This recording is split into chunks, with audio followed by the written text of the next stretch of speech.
digest food, it takes a lot of calories for you to be able to do that. So it should kind of help to knock you out more. But that's weird. So lunch at work is just because it's work. You fall asleep. Not dinner. Yeah, the dinner you're at home. You gotta do something. It's funny because I was reading something about this actually. Is they're talking about how when you're in bed, sometimes you you're on the couch watching TV, you can knock out easily. Yeah. You go up to your bed and you're watching TV. It's like you want to knock out, you can't really get to bed because you're not as tired. I don't know. It was like because I've had that happen where I'm on the couch and I'm like I can sleep at any moment during the show. But when you're watching TV on your bed, you're like watching, and then I don't really feel that tired. You know, a lot of people go through this apparently because they wouldn't have posed that question. And apparently it has something to do with what you feel like when you're at work, right? You don't want to be there. Mm-hmm. You want to be at home resting. And your body is just kind of telling you like, yeah, screw all this. Let's just go to bed. When you're on the couch, you feel like you want to be in your bed.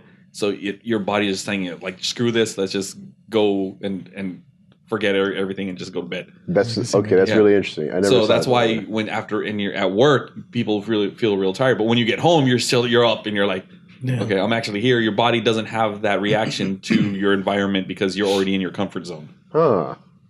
Interesting. Yeah. It's pretty dope. It's kind of weird. If I don't fall asleep, that means you don't like your work. You want to sleep during the day. It means you hate your job. Yeah. So if you don't fall asleep, then you like that place.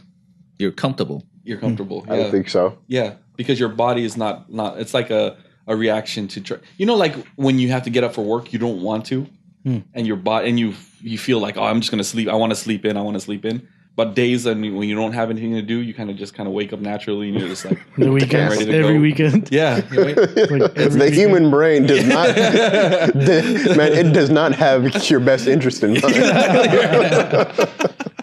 Exactly. Be a lazy. That's what it's telling you. Exactly. Food, lazy, rest, eat, sleep.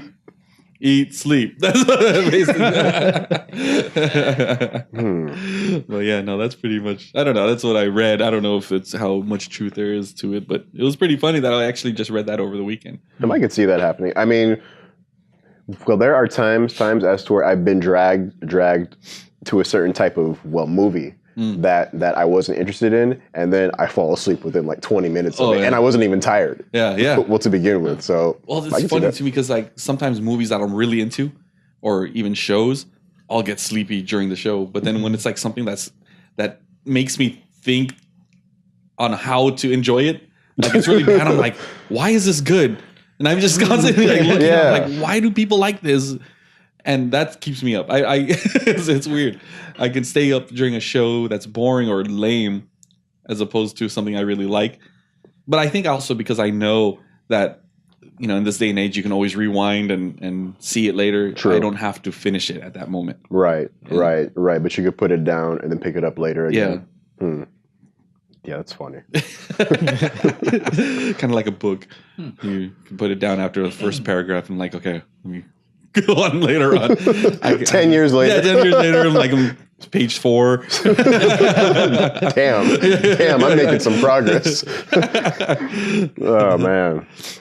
Well, what episode are we on? 21, I think.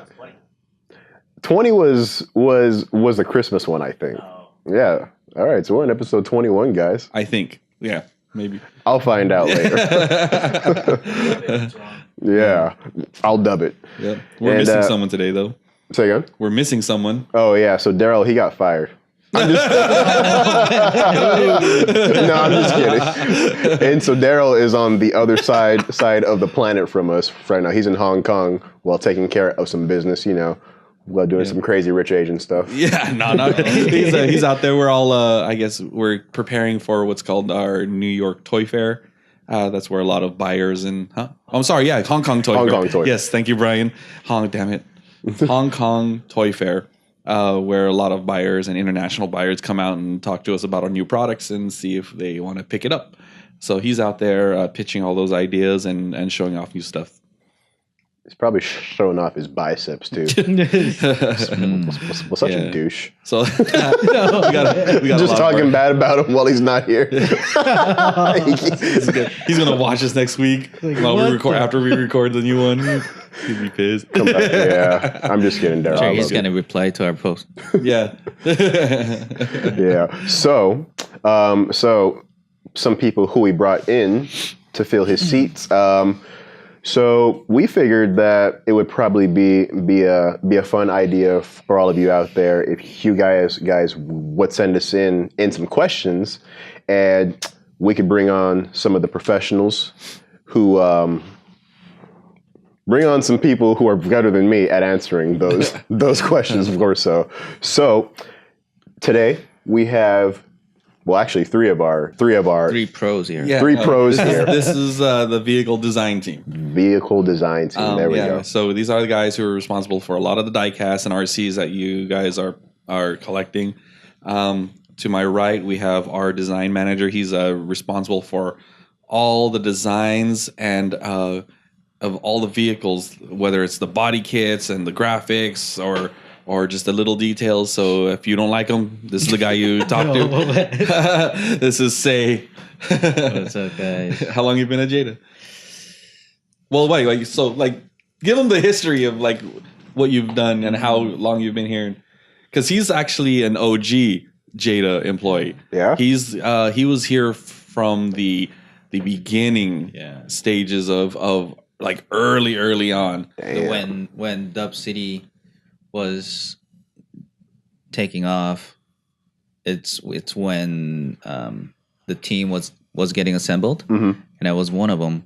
And my first day was the day that Jada moved in here to this building, our City of Industry. Oh, wow. Our headquarters. So we haven't always been here. No, Jada was LA. downtown, right? Downtown LA, in a toy district. Damn. Yeah. So that's where Did you started. interview down there or in this building? No. it's a funny story. So Well, let's hear it. I went to a bar, and it was my friend of a friend opened up a bar. So the guy invited everybody, to spread words and do all that stuff, free food, drink. So I went with a bunch of friends, and there was Louis. Oh, yeah. He was the first design director at Jada. He started in LA with Jack and Bill and everybody, and he was recruiting. He was getting the design team. Yeah, he was assembling the assembling the Avengers. Assemble. Right? Yeah. So I was there, and then we were just talking, and then he was like, "Oh yeah, we're hiring somebody. Let's see your portfolio." So I think you had your portfolio at the bar. Where This did man's we prepared. meet? Yeah, We didn't meet at the office. I don't think we met at the office. We met somewhere else.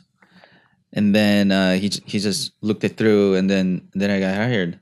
And the first day was here, and I think that was the first day for Castro too. Oh, really? Yeah, Castro for a lot of people. Castro and maybe Kevin.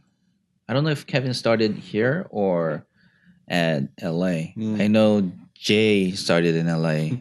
So these are all a bunch of names probably people aren't going to know, but yeah, these are all like the original people and then the designers who made Jada what it is today. Yeah, the guys who, because they are the guys who kind of solidified that Jada look. Right. If you're familiar with Dub City, Import Racer, the beginning of Big Time Muscle at the time. And what else? Von Dutch line, all that stuff in the beginning. You worked up on all that kind of stuff. Yeah, that's crazy. And you were kind of brought in also to really spearhead that the import racer line. Right. So I was the head guy for Import Racer, Initial D, and the Dub City also. So that's pretty. Right. He's pretty. That's legendary. decorated. Yeah. Then we got Paulo. Hey, so what the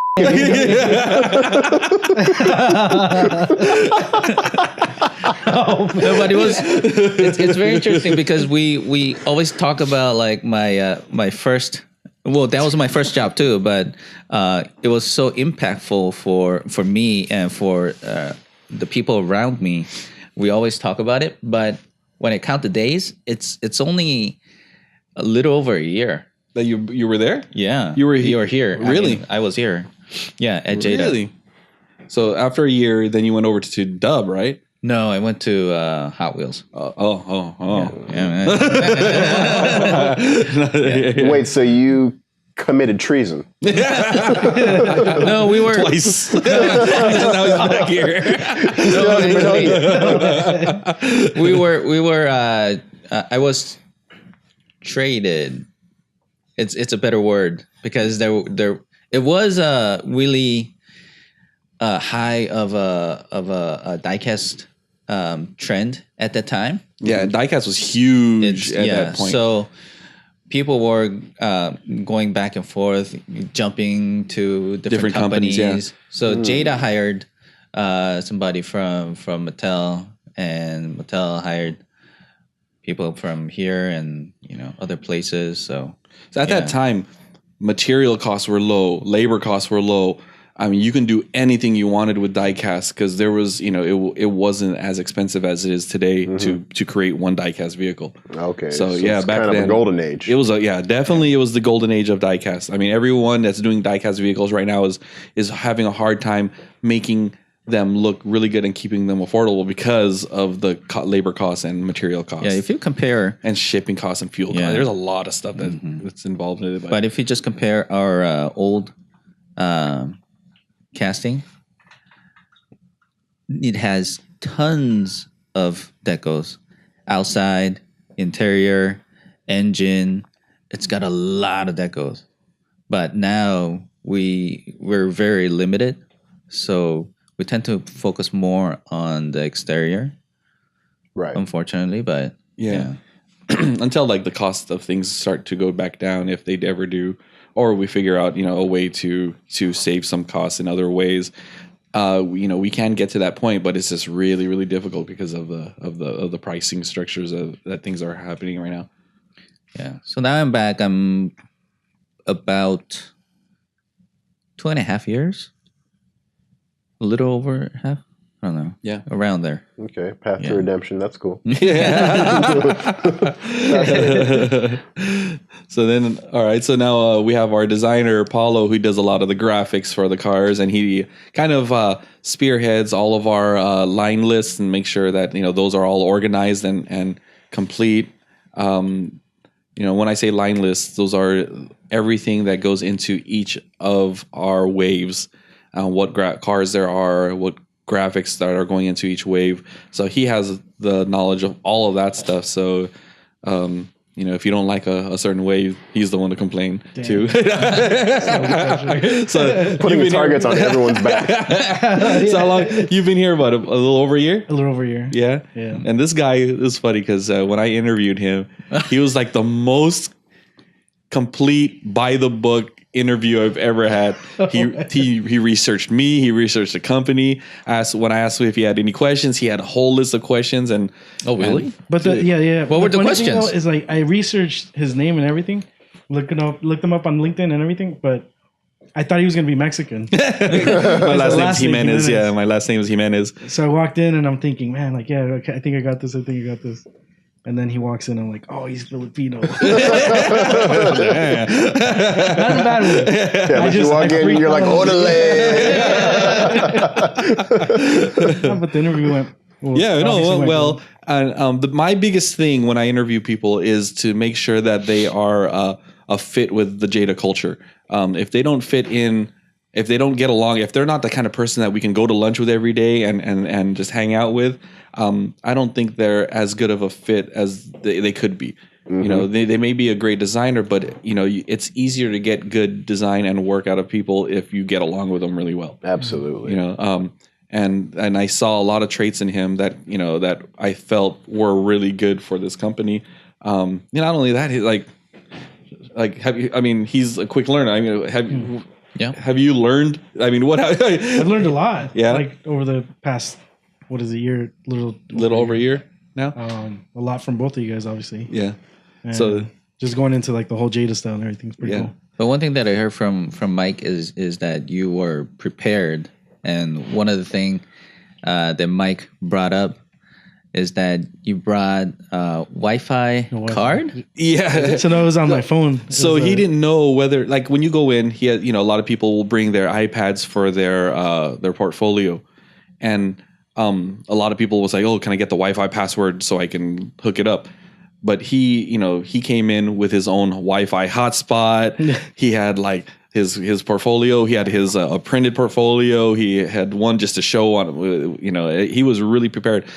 As in contrast, there was a guy that came in and interviewed with me, and he's like, I have my portfolio online. Can we go to a computer? And like, he didn't even bring an iPad or a computer to show us. He didn't have anything. He came empty-handed. He's like, yeah, I can show. I have a portfolio. Like, can I get a computer to show you? I'm like, oh, cool, man. What? Yeah, it was weird. It was really weird. I'm like, so What those did you do? I'm like, no. Yeah. I was like, okay. Yeah. Just send me a link whenever you get home and find a computer to email me on. Wow. Peace out, homie. Yeah. Wow. Yeah. I mean, it was yeah. It's at least bring a printed portfolio so we can look at it. Even if it's not one that I leave behind, at least I can see something. Make it easier on the interviewer, because, that's the last thing you want to do is make them work for a job that you want. Oh yeah. Well, because they're looking for like any. Oh, I'm sorry. I'm sorry. Wait, he didn't even show it through his phone or something. He had a flip phone. Yeah, I know. Right? Well, he had a phone, but he didn't even want to pull it out. He didn't even. Wow. So I'm like, okay, this guy really wanted. I mean, how much? But then I feel bad because how long did it take for us to call you back? Oh man. Oh, that's right. So this was in April. Yeah. It started it was like mid-April. I heard that we hired somebody, but I haven't seen him for a long time. I kept emailing every week, like, have you guys filled the position? Like, what's going on with this? And finally, July 10th or July 3rd. So how long did you Before wait? 4th of July. So I waited from April to July 3rd. Wow. What is it? April, May, June, About July. 4 months. 4 months. 4 months.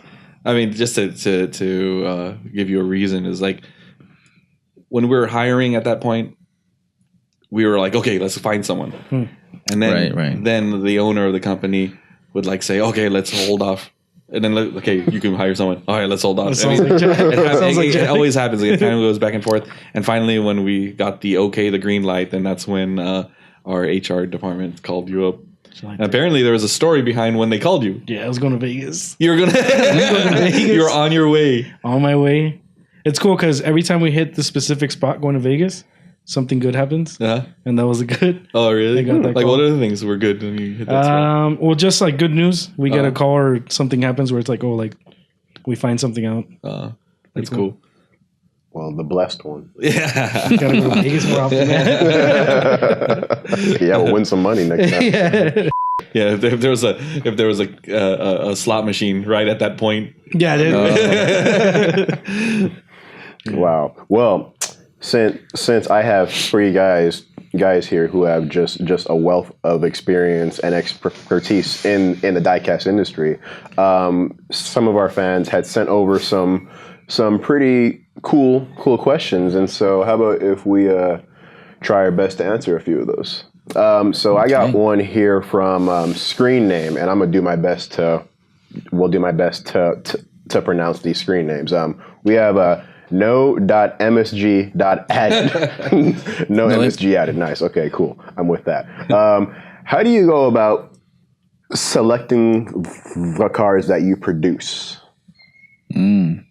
So first, when we put together a line, we have to figure out, what genre of cars that we're doing, right? And actually what we have is we have this a binder that we're calling the diecast wish list that we all contribute to.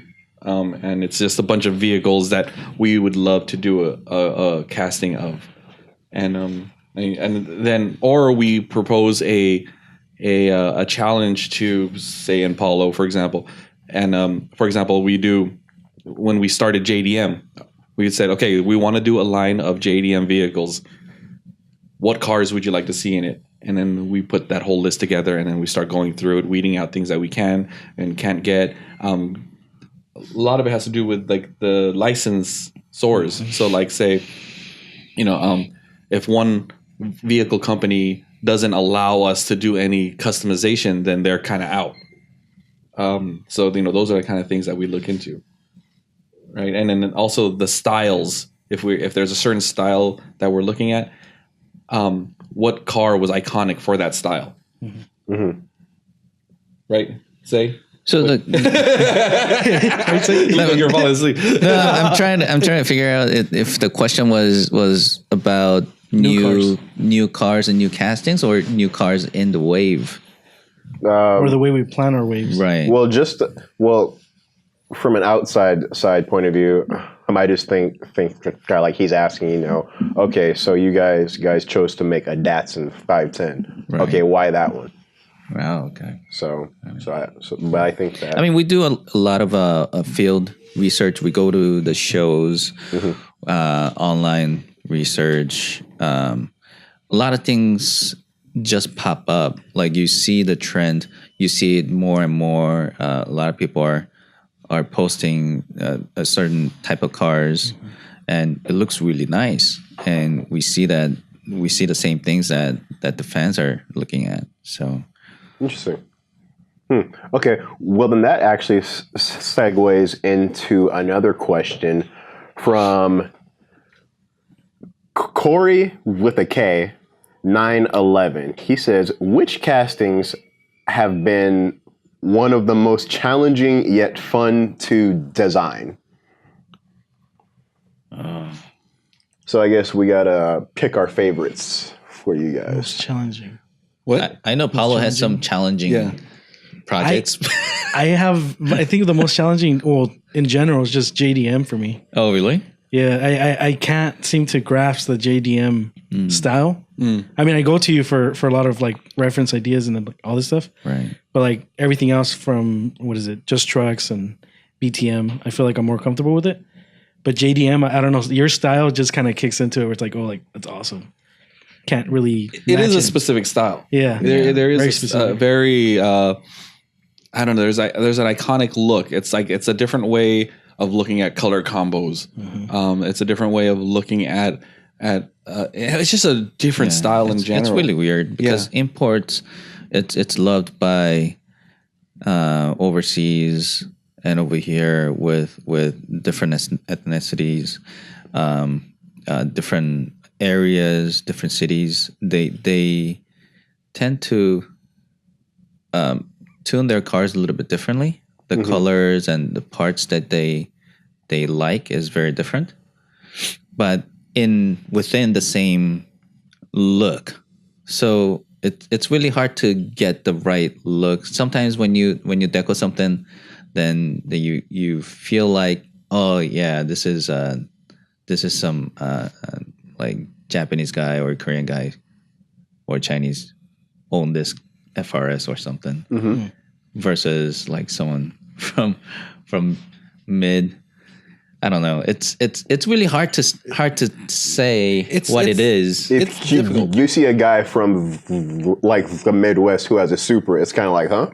Yeah. Right? You know? Well, okay. So It's changing, but I'll give you a good example of how the JDM style, true JDM, is different from the American way that we fix up American import import cars. So in the Mazda RX-3, for example, Yes. one of the most iconic and I think is a really cool Mazda RX-3 is colored yellow and green.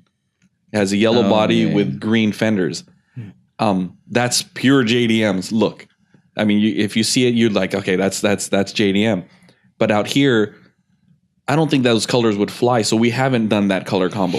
We have to be a little more subdued with, or it's a different kind of culture out here where that color combination isn't looked at as cool. It's just looked at as kind of weird because it's yellow and green for me, and it just feels more.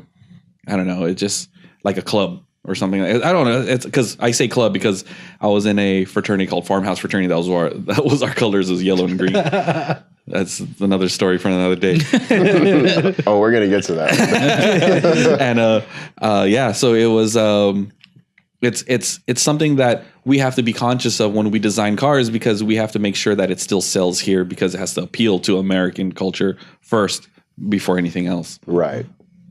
So yeah, and I think that's talks to how Paulo is very much the American culture. That's why he has a easier time doing the trucks and doing the muscle cars as opposed to the JDM, which is very Asian influenced. But we have to make sure that Asian influence isn't just geared towards the Asian countries. It's geared towards the Americans who are into the Asian culture stuff. Because when I go to the shows and talk to all the customizers, they are inspired. So U.S. customizers are inspired by Japanese customizers, and Japanese are inspired by U.S. customizers. Really? So it's really give and take, but it's infused in some way, and it creates new. So it's very interesting. It comparing to Big Time Muscle, Just Trucks, it's pure American. It's a cut and dry look too, with a muscle car or a truck. I feel like with for Japanese import scene, it's kind of a blend of so many things that is put into that style, and so it's interesting that you say how the Japanese are inspired by the American and then vice versa. So that's cool. Huh. Yeah, it's funny. I have a friend in Japan. He's he's currently fixing up a Vespa. So Vespa is a European scooter. But in Japan, they fix them up a certain way. In the United States, they fix them up a certain way. But he's fixing it up in a way that the Americans would fix it. He wants to see inspiration of the U.S. style of Vespas. And U.S. style is slightly different from, the styles that are in Europe. And it's all kind of blending together. But you can still see that it's very much influenced more by the Japanese side. You can tell it's different. Yeah. But a lot of it is the same. It's weird. There's like small nuances that you look at and you're like, oh, that's cool. It looks kind of JDM, kind of USDM. They call it USDM over there, which is weird. U.S. domestic market. Yeah. Okay, that's cool. Yeah. But it's cool because like you see this mesh of different cultures coming together, but yet they still have their DNA injected into it, and you can still notice it. Right. It's cool. I think it's really that's what I love about the custom car culture. Yeah, I mean when you see a stripe on a car, then we know it here that where it came from, but overseas it's just a cool stripe. They don't know where it came from, but it just looks cool. So if you don't know the history, if you don't know the culture, then they will overseas would use that stripe in many different cars that we might think that it will never work. Yeah. And in certain color combo that it will never work for us, but for them it works. And then but they treat it differently so that they make it their own, and it looks like it's working. Yeah. Because stripes here, there's certain kind of stripes that are specific to Mustang. Right. Certain stripes definitely. that are specific to Camaro. But for them, it's more just the look. And they don't really pay attention to the history of that specific style of stripe. I see. Right. So, in a way, it's pretty it's creative, but to some eyes, it's sacrilegious. Yeah, it could be. Yeah. Okay. And that's why I that's probably why some people in America don't understand the Japanese culture or styles, because it's the same as vice versa. They have a certain stripe that they're using for certain things, and we may use it wrong. It's and because they see over there that they're using a stripe in the wrong manner, that might make them angry because like, oh, that's not supposed to be on that kind of a car. Oh, like that the student driver. Oh yeah, The that's car exactly thing? Yeah. the student driver sticker that everyone here thinks it's a JDM sticker. It's that little like it looks like a like a long arrow, Look up yellow JDM and sticker. green arrow. Is it yellow and green? Yeah, Or? yeah, I think it's yellow and green. JDM sticker. Yeah. Yeah. Oh yeah, this thing. Yeah, Okay, yeah. So it looks like a little Just like slap it on the video. yeah. They put it on our cars here because they think it's Yeah, Yeah, exactly. little thing. Okay. And they say it's a JDM sticker, but that means what does it mean? Student driver. Student driver. Yeah, it means Or student like the- driver, yeah. first time driver. Beginner or Beginner driver. Yeah. I had no Driver. idea. So when you have that on your car, you're actually saying that you're a student driver. You're an amateur driver. Well, look at what somebody. Amateur as F. Yeah, some people are so salty, man. Oh, that's hilarious. All right. Well, and so that was pretty interesting. I had no idea about that. Well, we have another pretty interesting question from his name is Andreas Wasete102. What car genres do? And so pretty much he's asking. And so what is your favorite type of car to work on? The JDM cars, exotic cars, muscle cars, trucks. And so what are your personal favorite preferences? Well, to work on. How about you, Paulo? I got into just trucks a lot. Yeah. Yeah, it's funny because my first 132 scale wave, you guys call it the Chicano wave. Chicano. 'Cause it looks straight up just Chicano. And which wave was this? Like wave 100? or something. But it got No, mixed up in the Yeah. Yeah. The original way. wave, it was very changed Chicano. And we had to split it up into different waves because sometimes licensors take longer to approve these decos that we do, and sometimes we need to push out a new wave faster than they had before they even approve it. So we have to switch things around, and it's not so much a full wave of that style, but it was really cool actually because it did really portray a lot of that Chicano culture. you're- One of the cars, Heritage. the Cheyenne, was it had the eagle on the side. Oh yeah, the eagle. Yeah, Yeah, that's really what made you guys nice. say Chicano wave. Hey, man, but there's a market for that. Yeah. Yeah. Yeah. Yep. For me, I like. I don't know. I like all cars. It's funny. Whenever I work on a certain car, I will want that car because I get into that car. I research it. I find like really nicely done. Let's say a Skyline. Then Skyline is desirable anytime. Oh, yeah. But like Volkswagen Beetle, any car that I'm working on, I really get into it. I'm searching on Craigslist. Oh, how much is this going? Yeah. But I like all the cars. Yeah. Yeah. Well, like if you had to, if you had to drive here in one tomorrow, like in Hypersport. Realistically, or like No limits. Well, that you've No worked limits. on. Well, that you've worked on, and then if you could actually have it, well, then what is your favorite one as of yet? I like doing a lot of I like doing flames on big time muscle cars. So 65 Mustang probably right now. man, it's really hard to say. Like Camaros are good, Mustangs are good, Chargers are good. I don't know. I like all of them. Hey, muscle's cool. Yeah. Yeah. Okay, what about you, Mike? I think I like the classic American nostalgia cars like the 40s. It makes me appreciate the history of the automobile the culture, because you see a lot of where just the designs of the vehicles back then. They're more, to me, it's like artwork, like with the streamlined designs, and Very different. yeah, it's very different. It's and then the way they're fixing them up now, the way we do some of these custom versions of these cars, Mm-hmm. I just to me, it's timeless. and they're cool, and you just gain a really good appreciation of the designers back then because they had nothing to go off of. You know, these cars, this is the beginning of car design.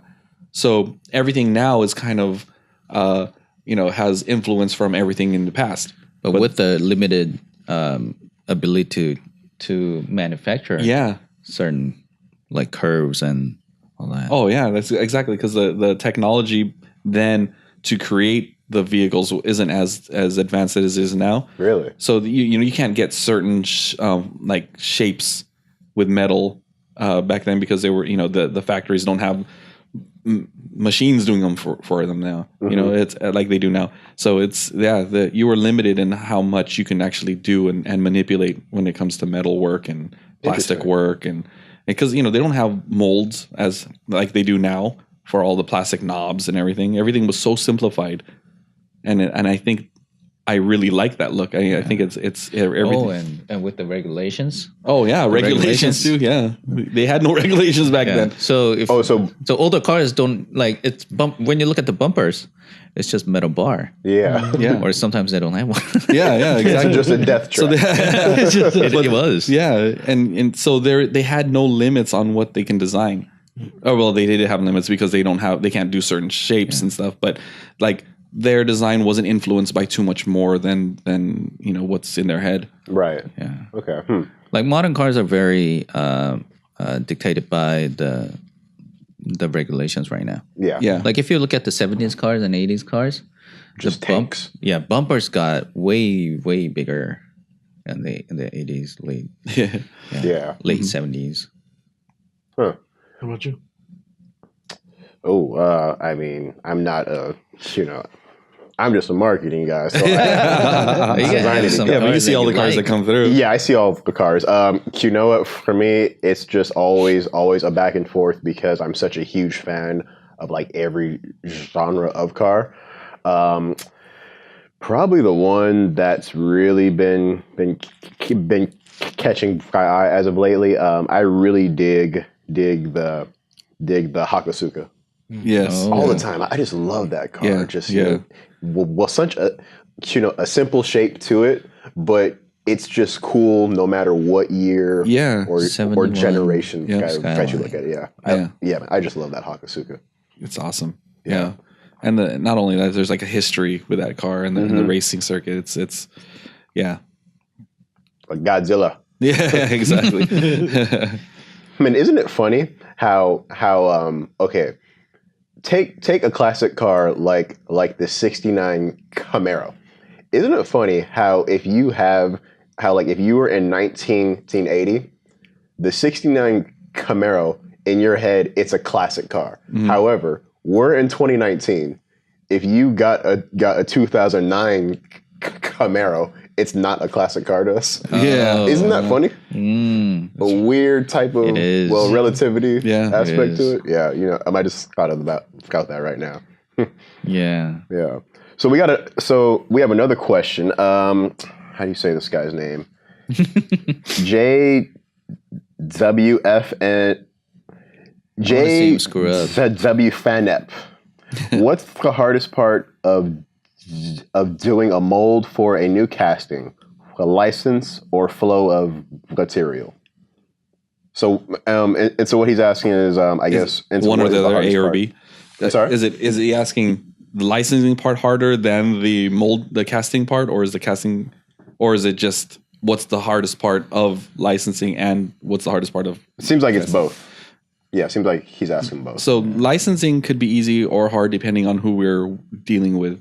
Different companies are different the way they work with us. Some require us to have a 15-day turnaround for approvals. Some will turn around the next day. Sometimes, but when it comes to molding and everything, there's a lot of details that we have to kind of keep in our heads when we're designing the things. And Say can probably talk about this more because he's the one that deals with the designs of those molds. But there's things about called undercuts. Undercuts? Yeah, undercuts. And there are a lot of parts that we compromise to make it into our scales. If if it gets smaller, then it loses a lot more, obviously. So I try to keep the main design line for the car and try to really emphasize the characteristics of the car. Then can kind of lose here and there. Then it will still look good. Mm-hmm. Yeah, like when we have a new casting, Say and I sit down and talk about what can we take away, but where can we add so that the car will be the best it could be. Right. Also, I think the hardest part is the separation of the plastic and metal. Oh yeah. I think that's the hardest part because we have to judge which part has to be plastic and which part goes into the metal die casting, and that depends on how we assemble the car in manufacturing facility also. So and also we have to think about like smart tooling. Smart tooling is when you make a tool, but you're able to modify it easily to create a different car. So it's kind of like you have a car with bumpers, and then we want to change the bumpers to be more of a body kit. And we can, we have to make sure that we design it in a way where we can swap out the bumpers. We started doing second holes on our 124 scale, so you can lower the car, you can raise it up to stock height. Fit a different size of wheels. Yeah, so there's a lot of things that we think about to make it fun for the collectors to try to modify, or even just for us. Like the Bronco? Yeah. How we have soft top and then... Yeah, there's a soft top. Well, that's a new something that we haven't. You're giving away all the secrets, Paulo. Come on. No, the Broncos. But the roll cage or the hard top? Not soft top. We have two versions of the Bronco, which is the hard top and the soft. Or the roll cage. Yeah. So those are the things that we have to think about, so that we can really get a lot more mileage out of our tooling. So the casting part is pretty difficult. Right. Okay. Well, that's a good one. We got one here from Base Boy from 1997. Wait, what? No, nothing. Oh, okay. Base Boy from 1997. He says, "Why can't we just buy wheels for 124 scales?" Oh, yeah. That's a lot of people ask us for that, and even from the beginning of the whole Jada, people were asking for wheel pack only. Yeah, because it's funny because a lot of customizers who not only customize Jada cars but customize other brand diecast vehicles, and they like our wheels because sometimes our wheels fit other cars really well, and then some of our designs are really. Yeah. I mean, they're we try to pick the coolest rims at the time, right? And our wheels are like actual wheels that you see on the road that people buy. Yeah, right. And it's also one of the most popular ones that we always try to make. So it's name brand. Yeah, so that's why people want it, I think. And also we make it even nicer. So. Let's say it's a simplest way. It's a deeper wheel. It's crazy offset. So meaning it's I don't know how to simplify it in a simpler words. I go too deep in the to all the technical terms and stuff.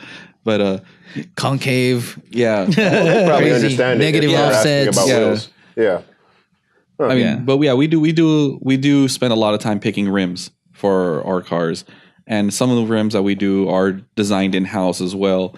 But like I think the ones that people really navigate towards are the ones that are made off of actual brand name rims. And we would love to sell just the wheels, The thing is a lot of our business is dictated by the mass market, and will the mass market want to carry a line of just wheels? Right. It's hard to sell that into it unless we have a full line of product that says this is a car. Here's the wheels. Maybe we have engines. We have wings. It has to be a full line. We can't just start selling rims on its own. And another thing is I think there's a licensing thing there as well. I would think if it's just wheels, because that I don't know if our licensing contracts with the wheel companies say wheels sold with the car, not on their own. Okay. So and plus we're a die-cast company. We're not, and rim wheels and are all plastic. Yeah, makes sense. Okay, that's fascinating actually. All right, here is kind of a zinger. I wanted to avoid it, but I also kind of would like to also know why. Address it, yeah. But from Blue Star Night, when is the 8.6, the FRS, and the BRZ coming to the 124 JDM Tuners? I wanted to avoid it, however, I've kind of been wondering too, like, hey man, so we need to have a BRZ because like I feel like in 2018, from like 2012 to like 2018, that's probably like the most popular to me car right now. Why?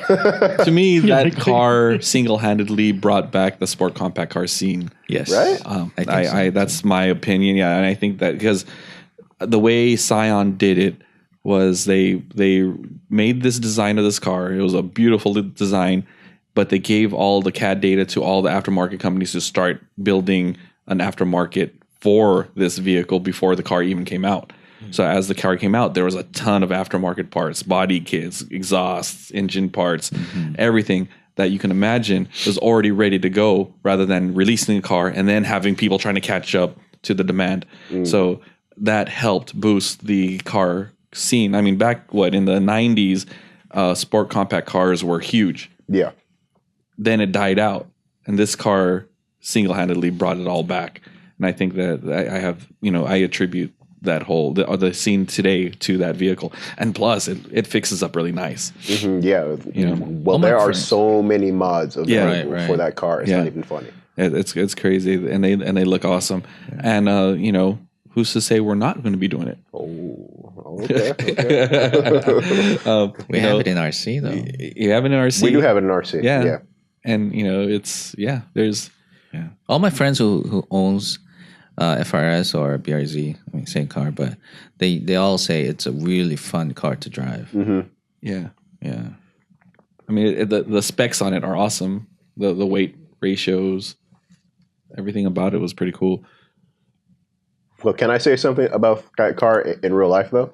And so prior to the actual 8.6 actually coming to America, I'm talking like maybe in like 2014 all the way up to like 2017.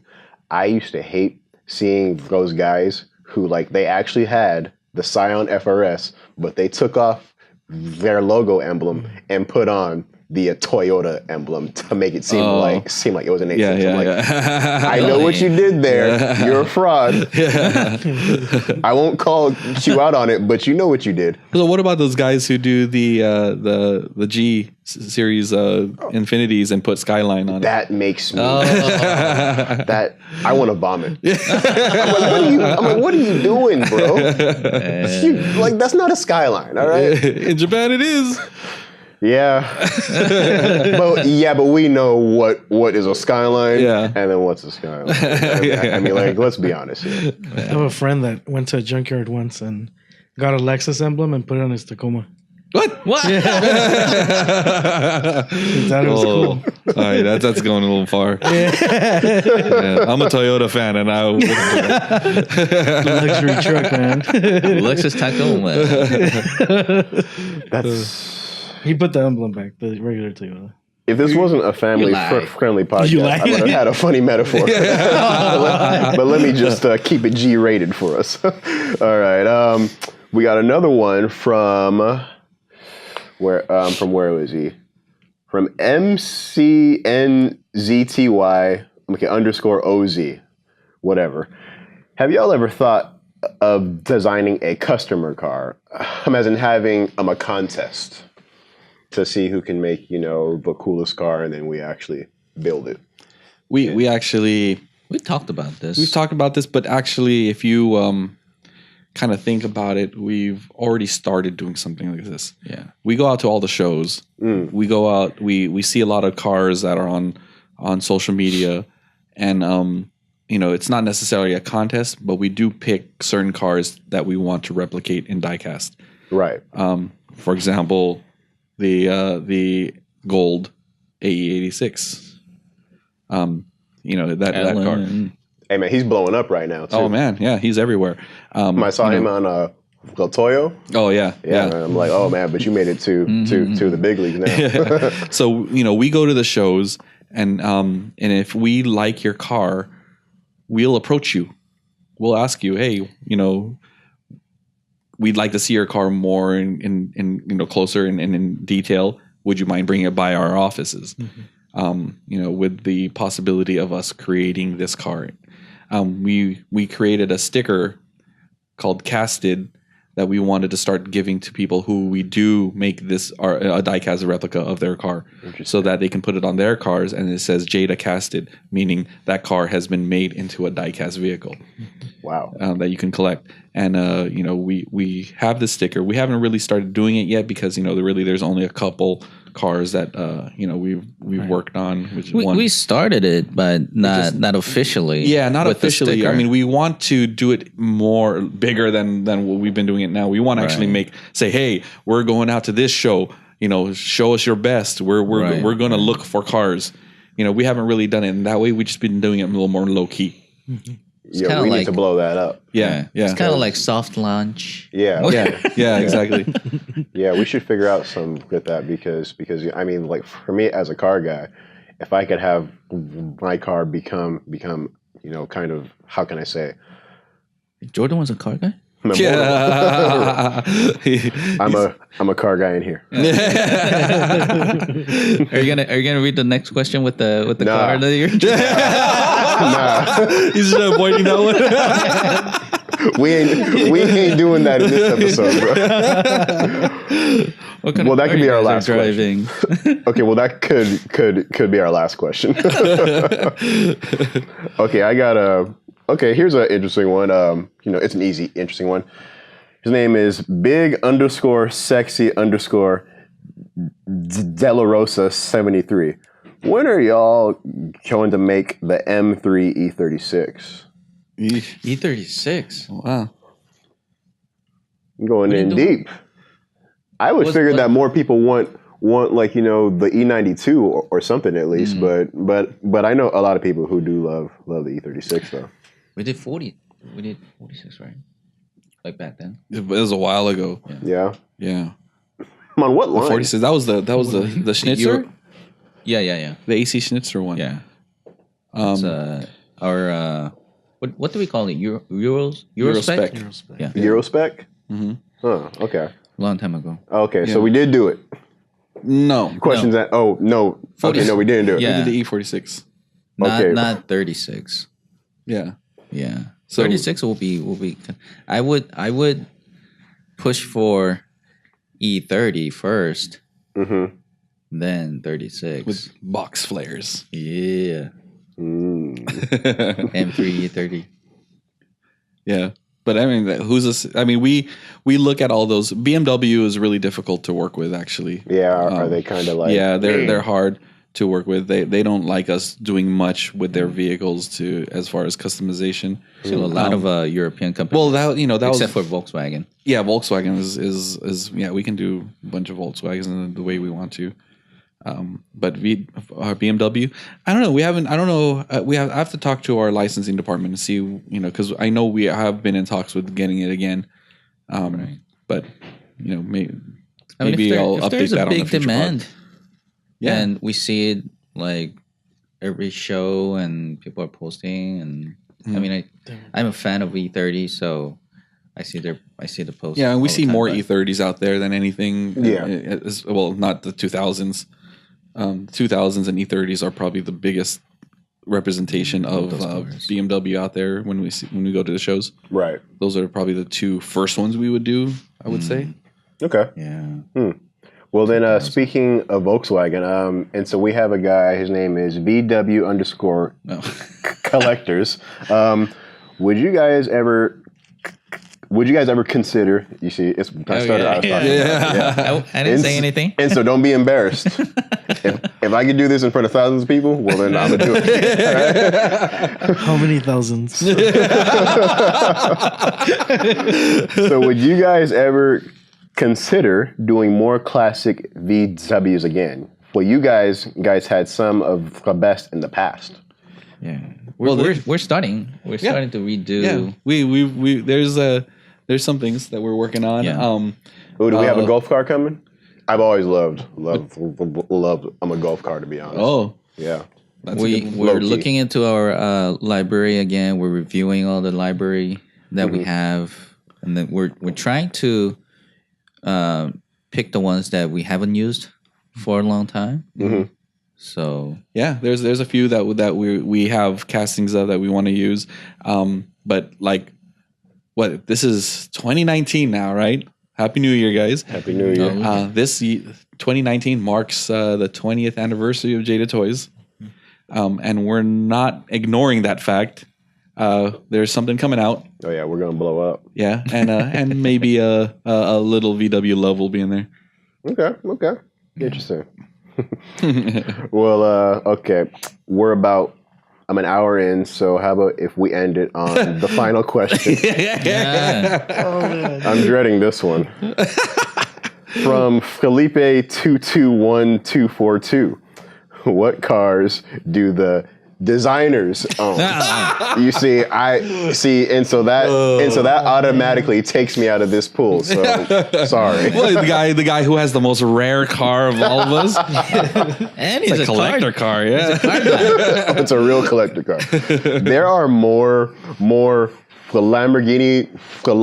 Oh my God! I was about to say a Lamborghini LaFerrari. Oh my God! I should hang myself. But there are more LaFerraris, more Koenigsegg's in the world than there are of my car. really? that's pretty hardcore. pretty rare. That's a fact. Yeah. That's a fact. Well, that's it's tough when his nearest dealership is 80 miles away. Yeah, real talk. Wow. Real talk. Wow. I mean, we like Lamborghini and Ferrari dealerships are at least at most 20. Oh yeah, From okay. here. Drive there in 45 minutes. Yeah. His car, 80 miles. You got an 80-mile trek. What should I tell them? Change. What should I tell them? That's Or up to should you, it? boy. You gotta Nah, see. man, No, I just keep I'm gonna keep it low key. Keep it low key. Have them Let them guess. think. Let them guess. There you go. Yeah. You know what? If somebody is somehow able to guess, I will send you guys so much free crap. We may have mentioned it in the past. Oh, let's hope. We did? One of the pods. So yeah. And so after I sell it, I'll tell people. Next time the question should be, what cars do the marketing? Well, Daryl, he'll be on it for like 45 minutes. Well, I got.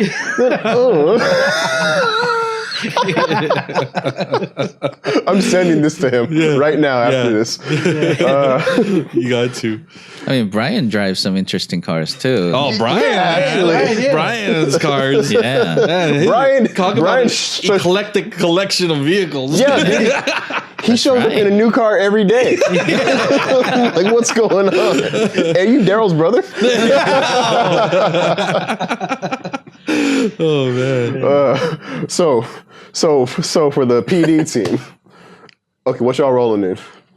All right, so let me explain. Before I used to be a delivery, a car parts delivery guy Before Jada. before Jada, and I just recently also graduated from college or university. Yeah, good job, man. Yeah, So- congratulations.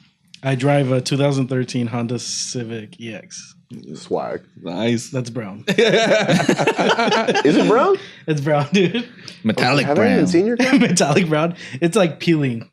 Peeling brown. Peeling brown. Is that a real paint color? Peeling brown. Scaled brown. Okay, That's the way It's the that's the way actual the Filipinos say when Peeling they're brown? feeling sad. peeling I'm brown. peeling brown. Peeling I thought they would say I'm peeling blue. Okay, that's cool. We're tan, dude. Yeah. No, actually, the color is coffee brown. No. The car's peeling though. The car's peeling. Espresso. Yeah. Espresso brown. There we go. Espresso brown. Okay. So we got some Honda love in here. Okay, how about you, sir? So currently, I have a CX-7.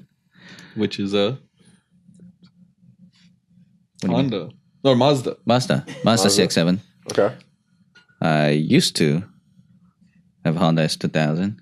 Yes. Used to have 95 240 SX. That one I heavily modified. Went all the way with the engine swap and wide body. Nice. And did everything. Yeah, that was a really fun car. Yeah. But with the marriage and kids, and it's gone. Hey man, but you can't be having kids in an S2000. That's a bad idea, man. Especially that how car's many real you're tell popping happy. out, dude. Yeah. This guy's popping them like Pez. Oh man. How about you, Mike? Oh, Mr. SEMA exhibitor. oh, shit. Oh, I drive I'm a truck guy. I've had a truck for the past, I don't know what, maybe 12, 13 years. oh wow. Yeah, and they have all been Toyota Tundras. Yeah. When was the MR2 then? The first year I was working here, I had the MR2 Spider. And then prior to that, I had an MR2, a 91 MR2. Non-turbo though. That was like one of my first cars out after college. Yeah, but then he raced the Ford, GT. yeah, that was in the Spider. That was in the Spider. Yeah, when I was in the Spider, I had the top down. I hear a big rumble on my left side, and it was a Ford GT. And then another rumble on my right side, and it was the Porsche GT. Oh God! And they're both right next to me, and I'm like, and I let go of the gas and let Slowly yeah, like I don't belong here. slow down. Yeah, screw that. Fade But back. it was like the rumble though was awesome. Like just like it was like stereo sound, because both of them were on either side of me and on the freeway. I'm like, damn. Dude, whenever I see American cars on the road, like V8, I roll down the window Just to listen. Just to listen. Just to feel that. Yeah. And for your car, I understand that you have an Instagram page. That's that you. I do, I guess. That you document quite frequently. Would you like to tell everybody, or probably not? Yeah. No, I mean we mentioned it a couple. Daryl's mentioned it. Every time he gets a chance to, he'll mention it. But it's a Project TRD Pro. It's a TRD Pro Tundra. So on Instagram. And so go follow him so that you guys can see some off-road madness. It's not madness per se, but it's fun. He's being humble about it. Well, all right, guys. And so that is the end of episode 21 of the Jadacast podcast. Wait, what? We think. Can I send in a question right now? Oh, you sure can. For the marketing question of would you drive? That's for next week, Paulo. Okay, we'll get there. And whether I answer or not, I'll be sure to let you guys know. If someone can figure out what it is, you're going to get a lot of free swag. So much free swag. It's not even funny. All right. If you enjoyed this episode, be sure to like and subscribe. We'll send it to a friend. We're trying to grow our numbers. Thanks for all of the support for getting us to 10,000 subscribers before the end of last year. Did we get there? It was sarcasm. But hey, I expect y'all to make it up for me this year. All right? So that is all. We will see y'all next week. Well, thank you to Say, and thank you to Paulo. Hey, but you guys should we'll come back and do this more often.